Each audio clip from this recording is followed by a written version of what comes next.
DSC అక్రమాలపై YCP చేపట్టిన ర్యాలీను విజయవాడలో పోలీసులు అడ్డుకున్నారు. ర్యాలీలకు అనుమతి లేదంటూ వైసీపీ నేతలను ఎక్కడికక్కడ నిలువరించారు. దీంతో పలువురు వైసీపీ నేతలు తమ ఇళ్లకే పరిమితమయ్యారు. మరోవైపు డిఎస్సి అంశంపై వైసీపీ నేతలతో బహిరంగ చర్చకు తాము సిద్ధమంటూ టీడీపీ నేతలు సవాల్ విసురుతున్నారు. వైసీపీ నేతలు చర్చకు రావాలంటూ ప్రత్యేక కుర్చీలు ఏర్పాటు చేసి మరీ టీడీపీ నేతలు ఆహ్వానించారు. ఇదే అంశంపై టీడీపీ నేతలతో మా ప్రతినిధి హరీష్ ఫేస్ టు ఫేస్.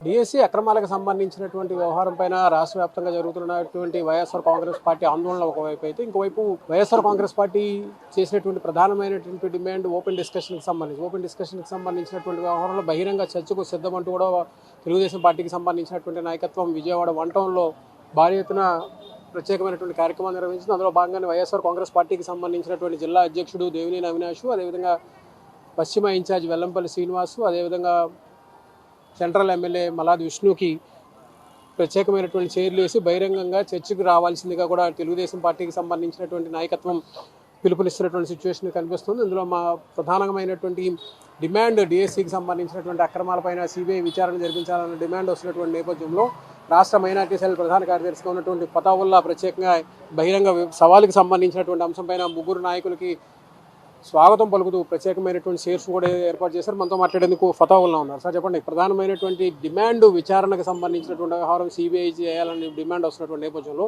మీరు ఈ 3 కుర్చీలు వేసి వైఎస్ఆర్ కాంగ్రెస్ పార్టీ నాయకత్వాన్ని పిలవడంలో అంతరం ఏంటి? ఇప్పుడు వాళ్ళు డిఎస్సి మీద అవకతవకలు అని జెన్జీ వార్ అని పెట్టారు.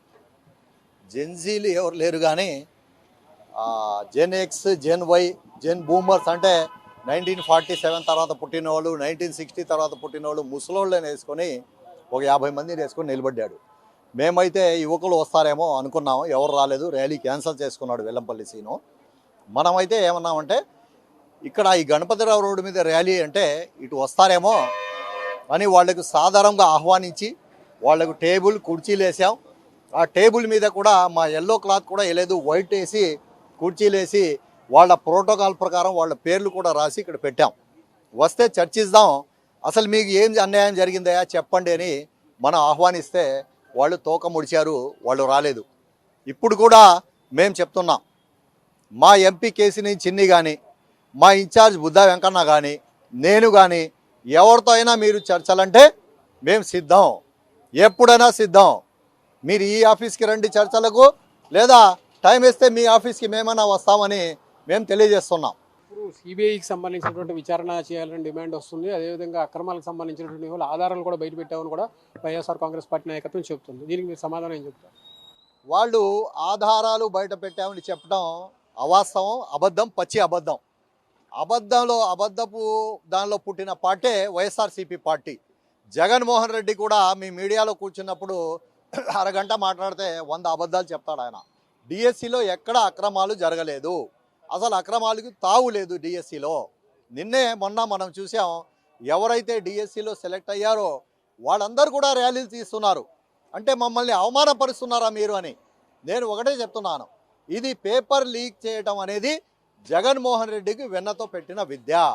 జగన్మోహన్ రెడ్డి ఎప్పుడో వాళ్ళ నాన్న అపోజిషన్ లీడర్గా ఉన్నప్పుడే 10వ తరగతి పరీక్షా పత్రాలని లీక్ చేసి పట్టుబడిన చరిత్ర జగన్మోహన్ రెడ్డికి. కాబట్టి ఇవన్నీ కూడా జగన్మోహన్ రెడ్డికి ఇలాంటివి కనిపిస్తాయి. కాబట్టి అతనికి చంద్రబాబు నాయుడు గారి మీద, నారా లోకేష్ గారి మీద, పవన్ కళ్యాణ్ మీద మాట్లాడటానికి ఎటువంటి సబ్జెక్ట్ లేదు.